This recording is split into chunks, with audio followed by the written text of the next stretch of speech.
تو جان لیجئے کہ اصل میں یہ حصول معرفت رب کا جو ذریعہ اور طریقہ ہے، یہ الفاظ در حقیقت اس سے بحث کر رہے ہیں۔ اس کے ضمن میں تھوڑی سی وضاحت کی ضرورت ہوگی کہ اللہ تعالیٰ کی معرفت، کل میں عرض کر چکا ہوں، یہی اصل میں تو مطلوب و مقصود ہے۔ جب معرفت صحیح حاصل ہو جائے گی تو خود بخود اس کا نتیجہ عمل میں جو ہے نمودار ہوگا، اور پھر حق عبادت بھی انسان اللہ کا ادا کر سکے گا۔ لیکن یہ کہ معرفت کے حصول کا طریقہ کون سا ہے؟ دو راستے ہیں اللہ تعالیٰ کی معرفت کے حصول کے۔ ایک جسے ہم کہہ سکتے ہیں کہ وہ عقلی ہے، منطقی ہے، ریشنل اپروچ، اور ایک ہے جو قلب اور روح سے، اس کے ذریعے سے اللہ کی معرفت کا حصول ہے، وہ مسٹک اپروچ ہے۔ ایک عقل سے، منطق سے، مشاہدات سے، استدلال سے، دلائل سے، یہ ہے در حقیقت ریشنل اپروچ، اور دوسری ہے قلب سے اور روح کے ذریعے سے اللہ کو پہچاننا۔ یہ جو دوسری بات ہے، اگرچہ ہمارے صوفیہ کا تو اصل میں میدان وہی ہے، اسی پر انہوں نے زیادہ زور دیا ہے، لیکن قرآن مجید نے اس کو زیادہ نمایاں نہیں کیا، اس کو تسلیم کیا ہے، اشارہ کیا ہے۔ اور یہ قرآن مجید کا ایک عام اسلوب ہے کہ بعض چیزوں پر وہ زیادہ زور دیتا ہے، زیادہ نمایاں کرتا ہے، اور بعض چیزوں پر سے وہ سرسری طور پر گزرتا ہے، اور اس میں بھی یقیناً حکمت ہوتی ہے، اس میں کوئی نہ کوئی سبب ہوتا ہے۔ تو مثلاً جیسے قرآن کہتا ہے وَفِي أَنفُسِكُمْ أَفَلَا تُبْصِرُونَ، تمہارے اپنے اندر، تمہارے اپنے وجود میں ہماری نشانیاں ہیں، کبھی جھانکو تو صحیح اپنے باطن میں۔ اگر تم اپنے باطن میں جھانکو گے، جس کو اقبال نے تعبیر کی ہے کہ اپنے من میں ڈوب کر پا جا تو راز زندگی، حقیقت کا ایک ادراک جو ہے اور معرفت رب جو ہے وہ در حقیقت انسان کو اپنے باطن میں، اسی کے لیے مراقبے اور اسی کے لیے میڈیٹیشنز، صوفیہ نے جو راستے اختیار کیے وہ یہ راستے ہیں۔ ان کو قرآن نے اصولاً مانا ہے۔ چنانچہ ایک حدیث کے جو ویسے محدثین کے نزدیک وہ مستند نہیں ہے کہ من عرف نفسہ فقط عرف ربہ، صوفیہ اس کو تسلیم کرتے ہیں۔ قرآن مجید میں یہ مفہوم موجود ہے، اور یہ اسی سلسلہ سور میں ہے، یعنی سورہ حشر میں اس کے آخری رکوع میں وَلَا تَكُونُوا كَالَّذِينَ نَسُوا اللَّهَ فَأَنسَاهُمْ أَنفُسَهُمْ، ان لوگوں کے مانند نہ ہو جانا کہ جنہوں نے اللہ کو بھلا دیا تو اللہ نے انہیں اپنے آپ سے غافل کر دیا۔ گویا کہ اللہ کی معرفت کا نتیجہ معرفت نفس ہے۔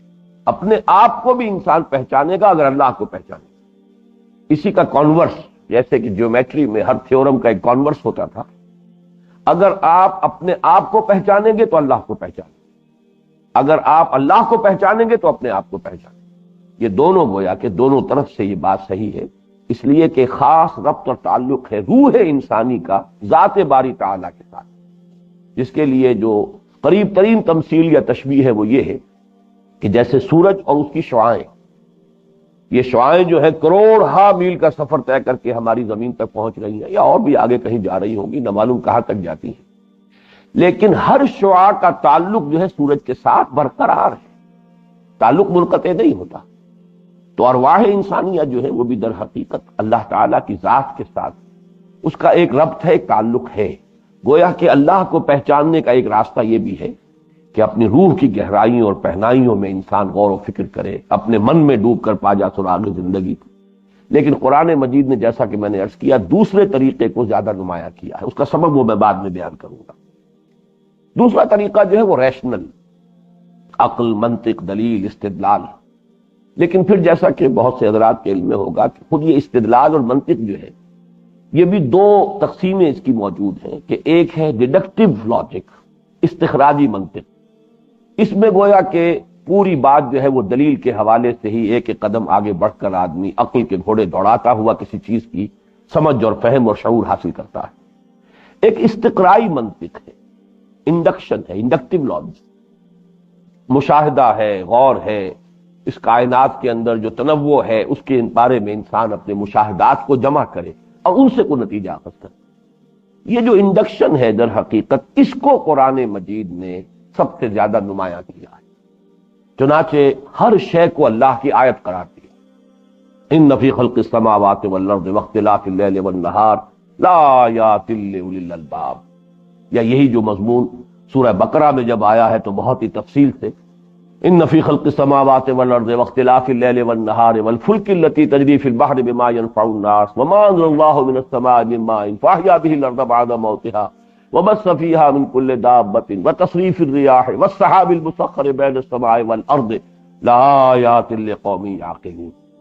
یہ استقراء جو ہے اقبال نے اس کی بڑی خوبصورت تعبیر کی ہے. کھول آنکھ زمیں دیکھ، فلک دیکھ، فضا دیکھ. ایک یہ انداز ہے، اس کائنات کو دیکھو، اس کا مشاہدہ کرو. تو یہ جو ہمارے متکلمین اور فلاسفہ کا طریقہ تھا وہ ڈیڈکٹیو لاجک کا تھا، اور اس کا دور گزر چکا، وہ بات جو ہے ختم ہو چکی.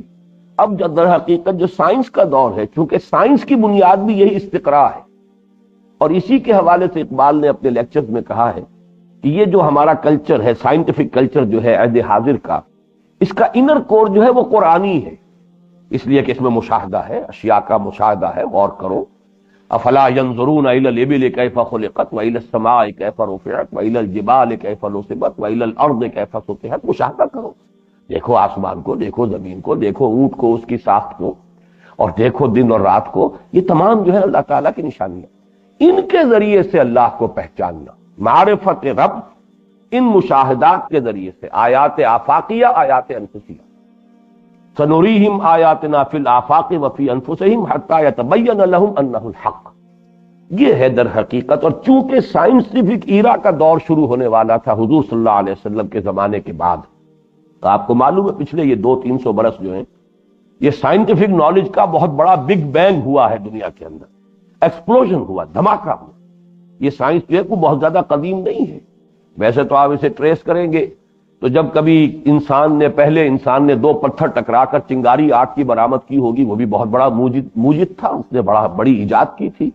اس لیے کہ سب سے پہلی جو صورت انرجی کی انسان کو دستیاب ہوئی ہے وہ تو یہی تھی. اب تو نہ معلوم کتنی شکلیں جو ہیں انرجی کی آج انسان کی گرفت میں آ چکی ہیں. لیکن یہ کہ جو موجودہ سائنس کی جو ترقی ہوئی ہے یہ کوئی بہت قدیم نہیں ہے، یہ بس یہی 200-300 برس کے اندر یہ بھی ایک بگ بینگ ہے در حقیقت سائنٹیفک ایرا کا. لیکن اس سے پہلے سارا معاملہ جو تھا وہ منطق سے، دلیل سے، استخراج سے، استدلال سے، وہ دور ختم ہوا. چونکہ یہ دور شروع ہونے والا تھا، قرآن مجید یوں بھی کہہ سکتے ہیں کہ اس دور کا فاتح ہے، کہ اس نے انسانوں کو دعوت دی ہے. غور کرو، فکر کرو. وَلَا تَقْفُ مَا لَيْسَ لَكَ بِهِ عِلْمٌ إِنَّ السَّمْعَ وَالْبَصَرَ وَالْفُؤَادَ كُلُّ أُولَٰئِكَ كَانَ عَنْهُ مسؤولا. تم توہمات پر اپنے موقف کی بنیاد نہ رکھو، بلکہ عقل پر، منطق پر. عقل ہے، استدلال کرو، اپنے مشاہدات ہے، سمع ہے، بصر ہے، ان سے کام لو. اس سے سینس ڈیٹا فراہم ہوگا، اس کو پروسیس کرو، اس سے نتیجے نکالو. تو 2 وجوہات سے قرآن نے اسے ایمفیسائز کیا ہے. ایک وجہ یہ ہے کہ عرب جو اصل اور اولین مخاطب تھے قرآن کے، ان کا ذوق منطقی اور فلسفیانہ نہیں تھا. وہ ایک امی قوم تھی، پڑھنے لکھنے کا رواج نہیں تھا.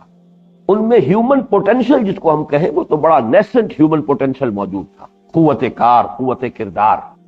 خاص طور پر یہ جو مکے کے لوگ تھے، یہ دشمن جب تک تھا کوئی شخص تو وہ جانی دشمن تھا، لیکن جب ہاتھ میں ہاتھ دے دیتا تھا حضور کے صلی اللہ علیہ وسلم تو اب وہی جو ہے ولی الحمیم بن جاتا تھا. وہی، کوئی منافقت ان کے ہاں نہیں تھی، اور کردار کی بڑی جو ہے پختگی تھی. جو کہہ رہے ہیں وہ کر رہے ہیں، جو نہیں مانا ہے نہیں مانا ہے، جو مان لیا ہے تو مان لیا ہے. اب اس کے ہر تقاضے کو پورا کرنے کے لیے ہر چبادہ بات وہ تیار ہے. لیکن ظاہر بات ہے کہ وہ سائنس اور وہ جو فلسفہ اور منطق ہے وہ ان کے مزاج سے کوئی مناسبت نہیں رکھتی تھی. اس حوالے سے بھی قرآن مجید نے اس دوسری اپروچ کو نمایاں کیا، اور اس حوالے سے بھی کہ اب جس دور کا آغاز ہو رہا تھا وہ سائنٹیفک ایرا. بہرحال اس کا ایک اسلوب تو قرآن کا وہ ہے جو میں نے بیان کر دیا کہ ہر شے اللہ کی ایک نشانی ہے، اس کو دیکھو، اللہ کو پہچانو. ہر شے، برگ درختان سب در نظر ہوشیار، ہر ورق دفتر است معرفت کردگار. اللہ کی معرفت کا ہر یہ ورق ہے دفتر، ہر جو درخت کا پتا ہے وہ ایک اللہ کی معرفت کا دفتر ہے. اسی مضمون کو اس طریقے سے ادا کیا ہے کہ ہر شے اللہ کی تسبیح کر رہی ہے. اس تسبیح کو در حقیقت یا تو آپ یوں کہیں کہ ہر شے اللہ کی نشانی ہے، اس پر غور کرو، اسے دیکھو، یا اسی بات کو یوں ادا کیا گیا کہ ذرہ ذرہ اس کائنات کا اللہ کی تسبیح کرتا ہے. اپنے وجود سے وہ اپنے خالق اور صانع اور موجد کے ایک ہستی کامل ہونے کا اعتراف اور اقرار اور اعلان کر رہا ہے. اور اسی کے ذریعے سے تم اللہ کی معرفت حاصل کر سکو گے، اللہ کی پہچان حاصل کر سکو. تو یہ ہے اصل میں اس کی اہمیت سبح للہ ما فی السماوات والارض۔ دوسری آیت کا جو مرکزی مضمون تھا اس پر ہم کل گفتگو کر چکے ہیں، اور اس کو نوٹ کر لیجئے دوبارہ کہ یہ بہت اہم، یعنی 6 آیتوں میں، اور یہ مضمون کتنی مرتبہ آیا؟ هو العزیز الحکیم، وہ عزیز ہے، زبردست ہے، اور حکیم حاکم سے صفت مانی ہے تو وہی حاکم مطلق، اور ورنہ یہ کہ وہ کمال حکمت والا ہے۔ پھر 2 مرتبہ لہو ملک السماوات والارض، آسمانوں اور زمین کی بادشاہی اسی کی ہے۔ اور اس کے علاوہ آج جو ہم پڑھیں گے ثم استوى علی العرش، اس کائنات کو پیدا کرنے کے بعد وہ کہیں الگ تھلگ نہیں بیٹھا ہوا ہے کہ اسے کوئی دلچسپی نہ ہو جیسا کہ بعض فلاسفہ کا خیال ہے، بلکہ یہ کہ وہی ہے کہ جو تخت حکومت پر متمکن ہے۔ ثم استوى علی العرش، وہ تخت حکومت پر متمکن ہے۔ تو ان تمام چیزوں سے ان 6 آیات کے اندر یوں سمجھیے کہ 4 مرتبہ ایمفیسائز کیا گیا ہے کہ اس کائنات کا شہنشاہ مطلق اللہ ہے، اور پوری کائنات میں اسی کی حکومت بالفعل قائم ہے۔ یہ تو صرف یہ انسانی زندگی ہے، اس کائنات کے گوشے میں اس کی کیا ریشو پروپورشن بنے گی اہمیت کے اعتبار سے، اور اس میں بھی تھوڑا سا اس کی زندگی کا حصہ ہے جس میں اسے ایک آزادی دی گئی ہے، فری ول دی گئی ہے، اور اس ہلدی کی گانٹھ کو لے کر انسان سوورن اور حاکم بن کر بیٹھ جاتا ہے، اور اسی کی بنا پر بغاوت ہے۔ ظہر الفساد فی البر والبحر، یہ فساد جو ہے، یہ بغاوت ہے، یہ اسی کا ہے کہ اللہ کی حاکمیت کے خلاف بغاوت ہے۔ اور در حقیقت اس سورہ مبارکہ میں جب زور دے کر کہا جائے گا کھپا دو، لگا دو، خرچ کر دو، صرف کر دو اپنے آپ کو اللہ کے لیے، تو کس کام کے لیے؟ تاکہ اللہ کی حکومت قائم کی جائے، جس کو کہ بائبل میں جو لارڈس پریئر ہے عیسائیوں کی، تعبیر کیا گیا ہے دائی kingdom come, thy will be done on earth as it is in heaven. اے رب، تیری مرضی جیسے آسمانوں میں نافذ ہے، جاری ہے، اسی کے مطابق تمام کام ہو رہے ہیں۔ فرشتے جو ہیں وہ سب کے سب اللہ تعالیٰ کے حکم کے پابند ہیں، اللہ کے احکام کو کیری آؤٹ کر رہے ہیں، اس کی تنفیذ کر رہے ہیں۔ اے رب، ایسے ہی اس زمین پر بھی تیری حکومت قائم ہو جائے۔ Thy kingdom come, thy will be done on earth as it is in heaven۔ یہی حکومت الہیہ کا قیام ہے، اسی کا نام اقامت دین ہے، اسی کا نام غلبہ دین حق ہے، اسی کا نام تکبیر رب ہے، اور سارا زور جو ہے ان صورتوں کے اندر وہ اسی پر ہے۔ ہم نے رسول کو بھیجا اس لیے لِیُظْہِرَهُ عَلَى الدِّینِ کُلِّهِ، اللہ کے دین کو غالب کرے پورے کے پورے نظام زندگی پر۔ مقصد بعثت محمدی یہی ہے، یہی مقصد ہے نظام عدل و قسط کو قائم کرنا، جس کے لیے ہم نے تمام رسولوں کو بھیجا ہے۔ اب ظاہر بات ہے اس کے لیے جان کھپانی ہوگی، مال خرچ کرنا ہوگا، زندگیاں دینی ہوں گی، وقت پڑنے پر نقد جان ہتھیلی پر رکھ کر میدان میں آنا ہوگا، گردنیں کٹوانی ہوں گی۔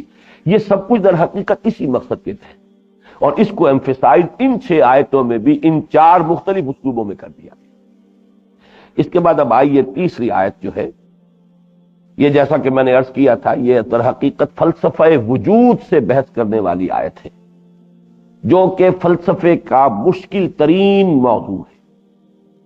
اس کے ضمن میں 2 باتیں ذرا بنیادی طور پر عرض کر دوں کہ دقیق فلسفیانہ مسائل قرآن مجید بالکل ضمنی طور پر زیر بحث لاتا ہے، اس کے بارے میں زیادہ بحث مباحثہ نہیں کرتا، لیکن یہ کہ لاتا ضرور ہے، اشارے ضرور کرتا ہے۔ اس کے بھی 2 اسباب ہیں۔ ایک تو یہی بات جو میں نے پہلے کہی ہے آج، کہ جو اصل مخاطب تھے قرآن کے، اولین مخاطب، در حقیقت تو حضور کی بعثت ہے پوری نوع انسانی کے لیے اور تا قیام قیامت، آپ ہی کی رسالت کا دور ہے۔ آپ کو بھیجا گیا وما ارسلناک الا کافۃ للناس بشیرا ونذیرا، اور یہ کہ نہ صرف آپ اپنے دور کے تمام انسانوں کی طرف رسول بنا کر بھیجے گئے، تا قیام قیامت آپ ہی کا دور رسالت ہے۔ اب ظاہر ہے کہ اس میں ہر طرح کے آدمی ہیں، عوام بھی ہیں، خواص بھی ہیں، ان پڑھ لوگ بھی ہیں، جہلاء بھی ہیں، علماء بھی ہیں، فضلاء بھی ہیں، فلاسفہ بھی ہیں، حکیم بھی ہیں، ہر لیول آف کانشسنس کے، ہر فہم اور شعور کی ہر سطح کے لوگ ملیں گے، ہر طرح کا تمدن ملے گا، ہر طرح کی تہذیب ملے گی۔ ان سب کی طرف رسالت محمدی صلی اللہ علیہ وسلم جو ہے اس کی بعثت ہے۔ اس اعتبار سے اللہ تعالیٰ نے جو اپنی حکمت کاملہ کے تحت طریقہ اختیار کیا وہ یہ ہے کہ پہلے ایک قوم کو سلیکٹ کیا ہے۔ بڑے پیارے الفاظ ہیں جو ہم پڑھ چکے ہیں سورہ حج کی آخری آیت میں، هو اجتباکم، اللہ نے تمہیں چن لیا ہے۔ یہ ایک چنی ہوئی قوم تھی، اس قوم کو چنا ہے، سلیکٹ کیا ہے، اور پھر اس کو پہلے اس کے ذہن، اس کے فکر، اس کے عمل، اس کے اخلاق، اس کے کردار، ان سب کے اندر ایک عظیم انقلاب برپا کیا۔ اب اس کو بنایا انسٹرومنٹ کہ اب بقیہ نوع انسانی تک تو پہنچاؤ۔ اس میں ظاہر بات ہے کہ جو پہلی جو مخاطب ہے قوم، اس کی ذہنی سطح کو اگر ملحوظ نہ رکھا جاتا اور اس کے اوپر تکلیف مالا یطاق فلسفیانہ بحثیں زیادہ آ جاتی قرآن مجید میں، تو وہ اس قوم کے تو ذہنی سطح سے بعد تک رہتی، وہاں اترتی نہ، وہاں وہ خانے ہی نہیں تھے، ظرف ہی نہیں تھے کہ جن میں وہ چیز اتاری جاتی۔ اس حوالے سے قرآن مجید کا جو اصل حصہ ہے، بڑا حصہ ہے، میجر پارٹ ہے، وہ اس قوم کی جو عقلی سطح ہے، اس کے فہم و شعور کی جو سطح ہے، اس پر گفتگو کرتا ہے۔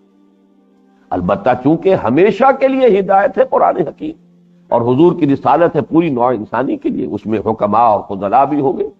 اس میں ظاہر بات ہے کہ 20ویں صدی میں علامہ اقبال کو بھی سامنے آنا تھا، بڑے بڑے فلسفیوں کو بھی تو آخر ہدایت کی طلب کی ضرورت ہوگی، اور اس کے لیے جیسا کہ اقبال نے کہا بھی ہے کہ نہ کہیں جہاں میں اما ملی، جو اما ملی تو کہاں ملی، میرے جرم خانہ خراب کو تیرے عفو بندہ نواز میں، مشرق و مغرب کے سارے فلسفے کھنگال کر اگر آسودگی میسر آئی ہے، سکون اگر نصیب ہوا ہے تو قرآن مجید کے دامن میں۔ چنانچہ ان کا جو فلسفہ خودی ہے، اس کے بارے میں خود ان کا کہنا یہ ہے، جو سید نذیر نیازی سے انہوں نے الفاظ کہے جب انہوں نے پوچھا کہ بڑی چہمے گوئی ہے، آپ نے کس سے لیا ہے، یہ نیٹشے سے لیا ہے، کس اسپائنوزا سے لیا ہے، کس سے لیا ہے، آپ نے کون سے مغربی فلسفی سے آپ متاثر ہیں؟ تو علامہ نے فرمایا کہ اچھا کل فلاں وقت آ جانا، میں تمہیں لکھوا دوں۔ اب سید نذیر نیازی نے جب یہ واقعہ بیان کیا تھا تو کہا میں بہت خوش تھا کہ یہ مجھے سعادت نصیب ہو رہی ہے کہ شاعر مشرق مجھے لکھوائیں گے، ڈکٹیٹ کرائیں گے یہ کہ میرے فلسفہ خودی کی سورس کیا ہے۔ لیکن جب جا کے بیٹھے ہیں کاپی پینسل سنبھال کر تو کہا ذرا قرآن مجید نکال لو، اور وہی آیت جس کا میں نے حوالہ دیا، اس آیت سورہ حشر کی یہ آیت، وَلَا تَكُونُوا كَالَّذِينَ نَسُوا اللَّهَ فَأَنسَاهُمْ أَنفُسَهُمْ، میرے فلسفہ خودی کی سورس یہ آیت مبارکہ ہے، کوئی مغربی فلسفی نہیں ہے، میری تو در حقیقت میرا منبع اور سرچشمہ یہ کلام الہی۔ تو قرآن مجید میں یہ چیزیں بھی ہیں، لیکن ضمنی طور پر آتی ہیں، اور اس طور سے آتی ہے کہ وہ اس زمانے کا عرب اس کو پڑھتے ہوئے بس ذرا سا تو ٹھٹکے، لیکن کوئی مفہوم اس سے اخذ کر کے آگے نکل جائے، رک نہ جائے، بلکہ یہ کہ گزر جائے۔ البتہ یہ کہ جب کوئی شخص جس کے ذہن میں فلسفیانہ مسائل ہوں گے، غور و فکر کر رہا ہوگا، وہ جب آئے گا رک جائے کہ جائیں جاس یہ ہے اصل جگہ، وہ وہاں پر اپنی مائکروسکوپ فوکس کرے گا اور اس میں پھر غور کرے گا، تو اس کی جو ہدایت ہے وہ اسے وہاں سے مل جائے گی۔ اور ظاہر بات ہے کہ جو خود حکیم ہے، دانا ہے، فلسفی ہے، عاقل ہے، اس سے زیادہ ضرورت نہیں ہوتی تفصیل کی، اس کے لیے تو یہ ہے کہ اشارہ کافی، عاقلانہ اشارہ کافی، اس کے لیے صرف اس کو ایک رہنمائی کے لیے ایک جملہ چند الفاظ مل گئے اور اس کی الجھن حل ہو گئی، فہو المطلوب، اس سے آگے اسے تفصیل کی ضرورت نہیں۔ تو یہی مسئلہ ہے کہ فلسفیانہ مسائل قرآن مجید میں موجود ہیں، جن کا ذہن فلسفیانہ نہیں، مزاج فلسفیانہ نہیں، وہ وہاں سے گزر جائیں گے، انہیں وہاں کوئی خاص بات نظر نہیں آئے گی۔ جن کے اپنے ذہن میں کوئی سوالات ہیں وہ وہاں رک جائیں گے، وہ وہاں پر یہی، چنانچہ میں نے جیسا کہ کل عرض کیا تھا، اب امام راضی منطقی ہے، فلسفی ہے، متکلم ہے، بہت بڑے متکلم ہیں، وہ یہاں آ کر جیسا کہ میں نے کل عرض کیا تھا کہ ایسے جیسے تھر تھر کانپ رہے، اعلم ان ھذا المقام مقام غامض عمیق مہیب، یہ بڑا پرہیبت مقام ہے، بہت عمیق ہے، بہت گہرا ہے، بہت غامض ہے، معلوم ہوتا ہے جیسے ایک آدمی کانپ رہا ہے۔ اور آج ہی کے دور میں مثلا مولانا اصلاحی صاحب ہیں، وہ یہاں سے ایسے گزر گئے جیسے یہاں کچھ ہے ہی نہیں، اپنی پوری تفسیر کے اندر وہ حدیث کا سہارا بہت کم لیتے، ان کا اپنا ایک ذوق ہے، ایک مزاج ہے، تفسیر القرآن بالقرآن، بلکہ احادیث کا جو ہے معاملہ، بعض معاملات میں تو انہوں نے متفق علیہ احادیث کو بھی اٹھا کے پھینک دیا، رجم کا معاملہ خاص طور پر، جس کے بنا پر مجھے ان سے شدید اختلاف ہوا، لیکن یہاں آ کر صرف ایک حدیث کا سہارا لے کر گزر گئے کہ جیسے اس آیت مبارکہ میں اور کچھ ہے ہی نہیں، اس لیے کہ ان کا اپنا ایک مزاج ہے، ذوق کا معاملہ ہے، وہ وہاں رکے نہیں، اس پر کوئی بحث نہیں کی۔ بہرحال پہلی بات تو یہ ہے کہ یہ دقیق فلسفیانہ مسائل کے بارے میں اصولی یہ بات ذہن میں رکھیے کہ قرآن مجید میں ان پر بحث مفصل نہیں ہوتی، صرف اشارہ ہوتا ہے۔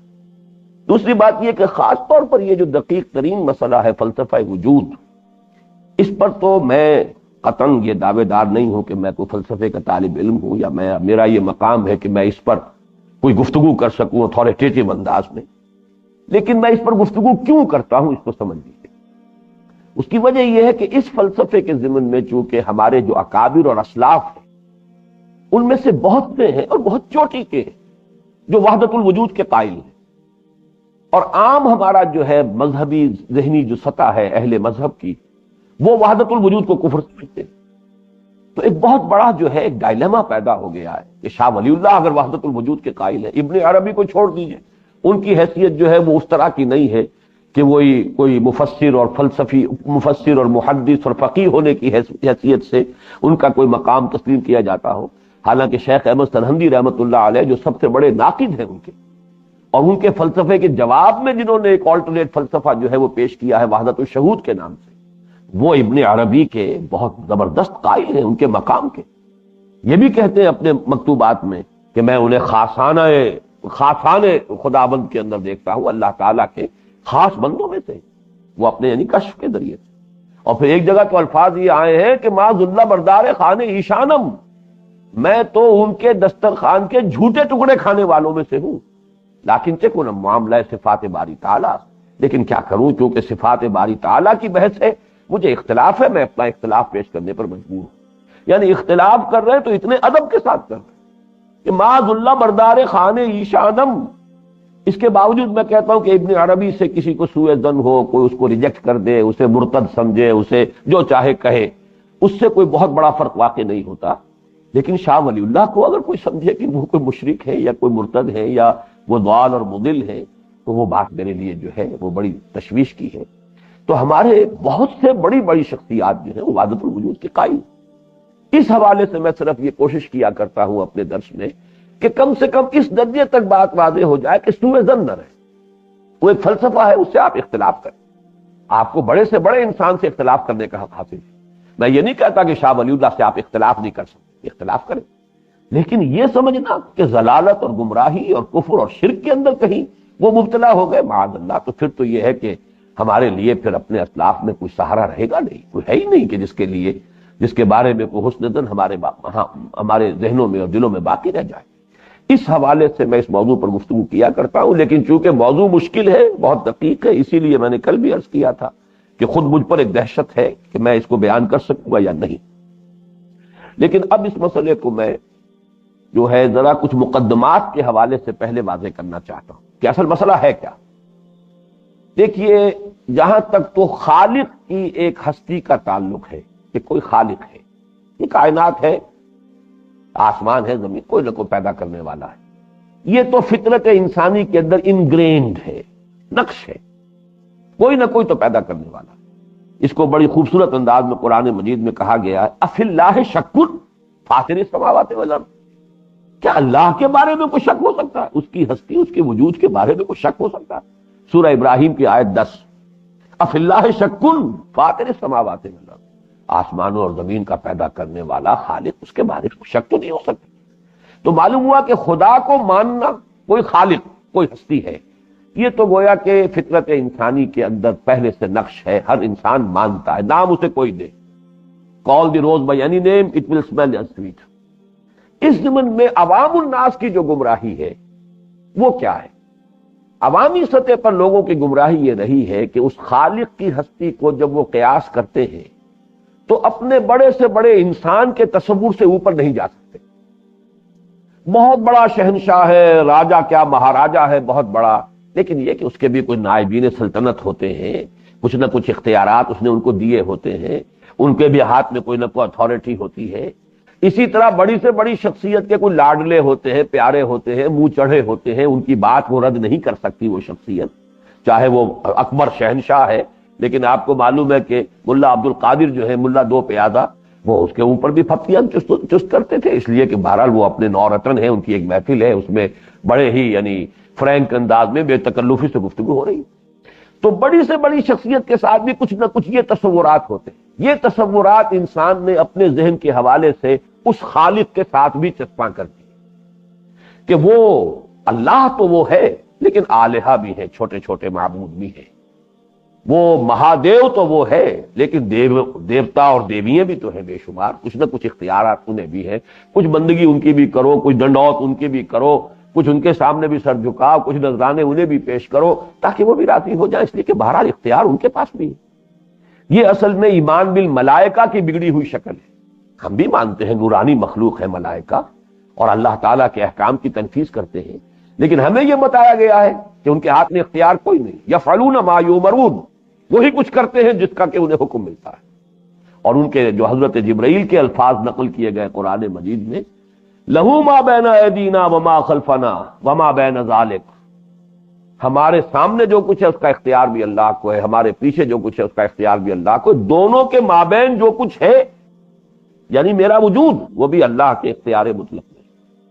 یہ ہے در حقیقت تصور جس نے ہمیں شرک سے بچا لیا، ورنہ اتنی برگزیدہ ہستیاں، عباد مکرمون، جن میں حضرت جبرائیل کی شان میں تو علمہ شدید القوا ذو مرۃ فاستویٰ، یہ جو الفاظ آتے ہیں، مطاع ثم امین، حضرت جبرائیل کے بارے میں، تو اگر ہم انہیں دیوتا بنا لیتے اور ان کو بھی پوجنا شروع کر دیتے تو یہی کچھ ہوا ہے جو کچھ کے ان تمام مذاہب میں ہوا ہے۔ لیکن یہ کہ ہمارا تصور یہ ہے کہ ہے وہ کارندے ہیں اس آفاقی کائنات کے، لیکن ان کا اختیار کوئی نہیں ہے، وہی کچھ کرتے ہیں جو اللہ انہیں حکم دے۔ اسی طرح ان کا تصور یہ ہوا کہ یہ اللہ کی بیٹیاں ہیں، یہ دیویاں جو ہیں، یا یہ کہ حضرت مسیح جو اللہ کے بیٹے ہیں۔ اب جہاں یہ تصور آ جائے گا کوئی لاڈلے پیارے ہیں تو وہ شفاعت کرے گا، وہ بچا لے گا، شفاعت باطلہ کا تصور ہوا۔ گویا کہ اس عوامی سطح پر توحید اور معرفت رب کے ضمن میں کرنے کا کام یہ ہے کہ واضح کر دیا جائے کہ حاکم مطلق اللہ، اختیار اسی کے ہاتھ میں ہے، کوئی اس کے سامنے چوں نہیں کر سکتا جب تک کہ اجازت نہیں دی جائے، معبود وہی ہے تنہا، معبود حقیقی، معبود برحق، وہی ذات واحد عبادت کے لائق، زبان اور دل کی شہادت کے لائق۔ پھر یہ کہ اس سے ذرا اونچے آئیے تو وہی تمہارا مطلوب ہے، وہی تمہارا مقصود ہے، وہی تمہارا اصل محبوب ہونا چاہیے، ساری محبتیں اس کی محبت کے تابع ہو جائیں، مطلوب اور مقصود کے درجے میں اس کے سوا کوئی نہیں۔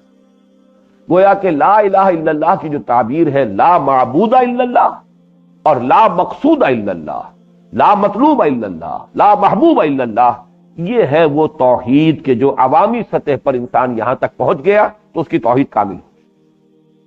ہستیاں ہیں، ملائکہ ہیں، فرشتے ہیں، نورانی مخلوق ہے، لیکن ان کے ہاتھ میں کوئی اختیار ہے۔ ہم انہیں پکاریں گے نہیں، کسی کو نہیں پکاریں گے، پکارو صرف اللہ، لا تدعوا مع اللہ الہا آخر، بندگی اور عبادت صرف اللہ کی۔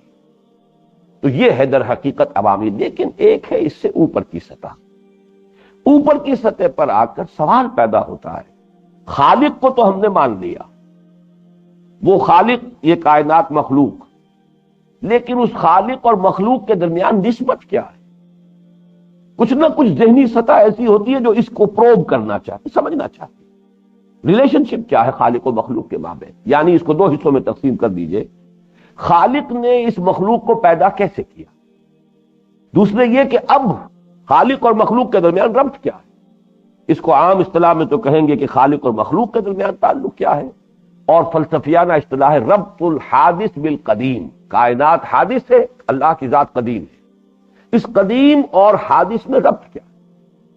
یہ ہے وہ فلسفہ وجود کا مسئلہ کہ جس پر پھر مختلف سکولز آف تھاٹ پیدا ہوئے ہیں، جن میں دو بڑے جو ہمارے ہاں ہیں مشہور، وہ وحدت الوجود اور وحدت الشہود ہیں۔ لیکن اس سے ذرا پہلے اس بارے میں جو گمراہیاں، بڑی ٹھوکریں جو انسانوں نے کھائی ہیں وہ کیا ہے، پہلے ان کو سمجھ لیجیے۔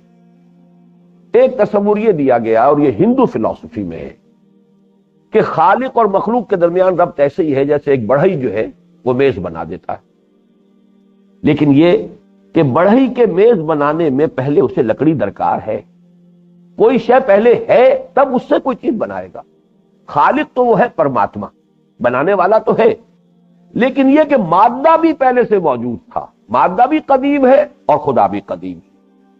گویا کہ اب یہ سنویت ہو گئی، تعدد قدماء، قدیم دو ہیں، خدا یعنی کریٹر وہ بھی قدیم ہے ہمیشہ سے، اور مادہ جو ہے میٹر جس سے کہ اس نے یہ ساری کائنات بنائی ہے وہ بھی قدیم ہے۔ اس سے بھی آگے بڑھ کر ایک اور ان کا اسکول آف تھاٹ ہے جو تین کو مانتا ہے قدیم، خدا بھی قدیم، مادہ بھی قدیم، روح بھی قدیم۔ ظاہر بات ہے کہ یہ تو بدترین شرک ہے، ہم اس کے بارے میں اب مزید کوئی گفتگو پر اپنا وقت ضائع نہیں کرنا چاہتے۔ ایک دوسری شکل لوگوں نے تجویز کی ہے کہ در حقیقت خدا ہی نے اس کائنات کا روپ دھار لیا ہے، جیسے برف پگھل جاتی ہے پانی بن جاتا۔ اب آپ کہیں پانی کہاں سے آیا، برف کہاں ہے؟ وہ برف ہی پانی ہے، پانی ہی برف ہے، یہ کائنات ہی خدا ہے۔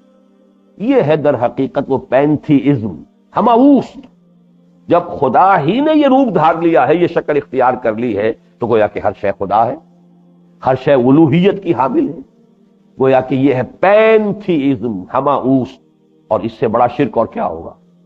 یعنی شدید ترین گمراہی اور بدترین جو ہے شرک وہ ہے۔ لیکن اب اس سے بھی آگے نکل آئیے، اب کیا کریں؟ اگر وجود جو ہے اس کو مانا جائے کہ خالق و مخلوق جو ہے اس کے درمیان یہ ساری نسبتیں جو ہماری عقل میں آ رہی ہیں یہ تو بالکل قابل قبول نہیں ہے، تو اب ایک وجود کی حیثیت سے توحید وجودی جس کو کہا جاتا ہے اس کی تعبیر کیا ہو؟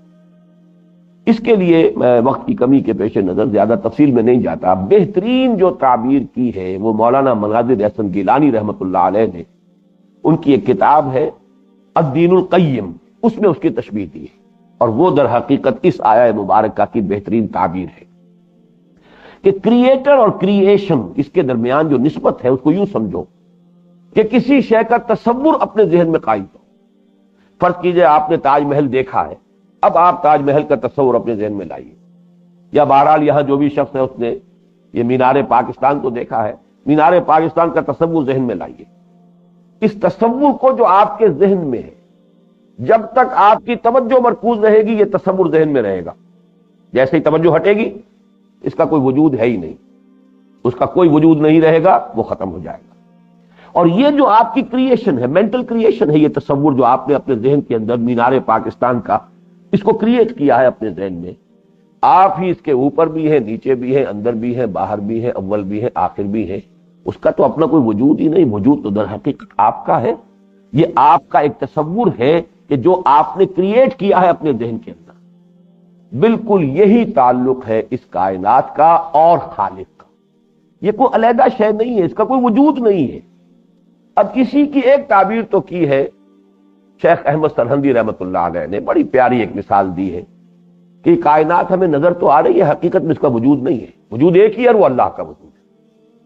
اور اس کی مثال کیا دی ہے کہ آپ ایک لکڑی لے کر اس کے ایک سرے پر اگر کچھ کپڑا باندھ دیں، اس میں مٹی کا تیل ڈال دیں اور پھر دیاسلائی سے آگ لگا دیں، ایک مشعل آپ کے پاس ہے، آپ کے ہاتھ میں شعلہ ہے، اس کو تیزی کے ساتھ حرکت دیجیے، دیکھنے والے کو ایک آتشین دائرہ نظر آئے گا، آگ کا دائرہ، سرکل، جبکہ دائرے کا کوئی وجود نہیں۔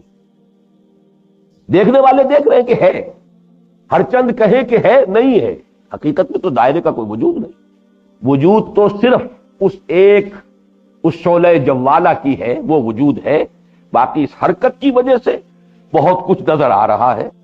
اسی کو کہا گیا ہے کل ما فی الکون وہم او خیال او عکوس فی المرایا او ظلال، اس کائنات میں جو کچھ تمہیں نظر آ رہا ہے یہ حقیقی نہیں ہے، حقیقی وجود صرف اللہ کا ہے۔ یہ تو صرف جیسے سائے ہوتے ہیں یا جیسے کہ عکس پڑتا ہے آئینے کے اندر، آپ آئینے کے سامنے کھڑے ہو جائیے، قد آدم آئینہ ہے، آپ کو نظر آئیں گے کہ ادھر بھی آپ کھڑے ہیں، جبکہ آپ کو معلوم ہے کہ ادھر کوئی شے نہیں ہے، آپ تو صرف ادھر کھڑے ہوئے ہیں، ادھر تو کوئی اور موجود نہیں ہے۔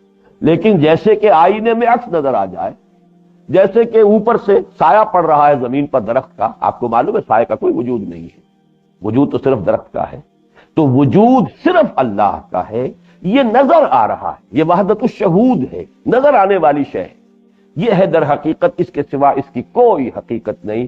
یہ کل ما فی الکون وہم او خیال او عکوس فی المرایا او ظلال، یہ وحدت الشہود کہیے۔ بہرحال اس میں یہ بات ماننی پڑے گی کہ اس کائنات جو کہ نظر آ رہی ہے، ہستی کے مت فریب میں آ جائیے اسد، عالم تمام حلقہ دام خیال ہے، اس کے فریب میں نہ جانا کہ یہ کوئی حقیقت ہے، وجود ہے، کچھ بھی نہیں ہے۔ ہستی کے مت فریب میں آ جائیے اسد، عالم تمام حلقہ دام خیال، خیال کس کا؟ اللہ کا، میرا آپ کا نہیں، یہ در حقیقت اللہ کا تصور ہے جو اس نے کریٹ کیا ہے، لیکن یہ بات ٹھوس تصور ہے اللہ کا۔ ہمارا تصور جو ہے وہ ایک ہوائی سا تصور ہوتا ہے، اللہ کا تصور جو ہے ٹھوس ہے، واقعی ہے، لیکن ریلیشن شپ جو ہے کریٹر اور کریشن کے مابین، وہ در حقیقت بہترین تعبیر یہی ہوگی، هو الاول والآخر والظاہر والباطن، اس کائنات، اس کون و مکان کا اول بھی وہ، آخر بھی وہ، ظاہر بھی وہ بات۔